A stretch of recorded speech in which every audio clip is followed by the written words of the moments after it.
Hi folks, it's Matt Fogg here at the Midco School of Music, and today we're going to do a quick video about how to make all of your major and minor pentatonic scales.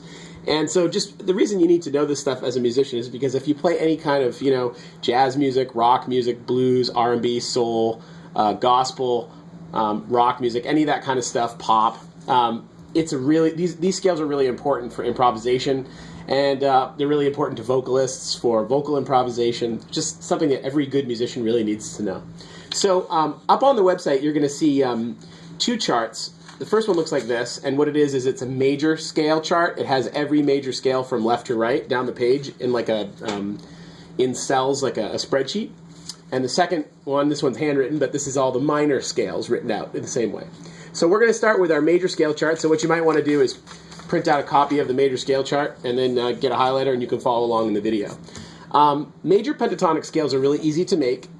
It just involves taking a subset of the notes of the major scale. So 1, 2, 3, skip 4, 5, 6, skip 7, and 8. So to make a major pentatonic scale, all you do is take the first, second, and third, fifth, sixth, and eighth note of the scale, and you play them together.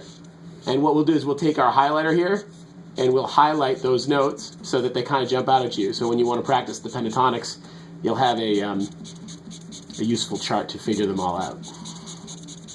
So that's 1, 2, 3, 5, 6, and 8.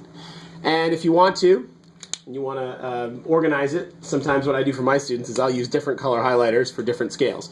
So that would be the C major pentatonic. Then we'll go down to the next set, and we'll do the G major pentatonic. And all you do is just highlight the same exact notes, 1, 2, 3, 5, 6, and 8. And so on and so forth. And you can keep going down. We'll just do one more for today. This would be the D major pentatonic scale. 1, 2, 3, 5, 6, and 8. And you can keep going down the whole chart until you learn all 12 major pentatonic scales. So those are the major pentatonics. In the next video, we're going to talk about really good ways to practice this stuff. Second chart, these are the minor scales. Now, minor pentatonic scales are slightly different. It's a different pattern. It's 1, 3, 4, 5, 7, and 8. So, with a minor scale chart, you take the first note, the third note, the fourth note, the fifth note, the seventh note, and the eighth note, and that'll make a minor pentatonic scale. So that would be the A minor pentatonic scale. The next one is E minor pentatonic.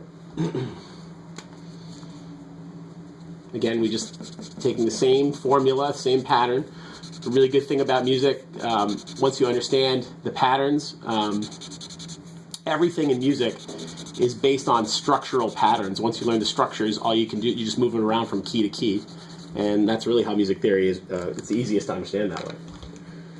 And that would be the E minor pentatonic scale, and this would be the B minor pentatonic scale. So this makes it pretty easy to organize all those notes. It's a pretty logical way to do it.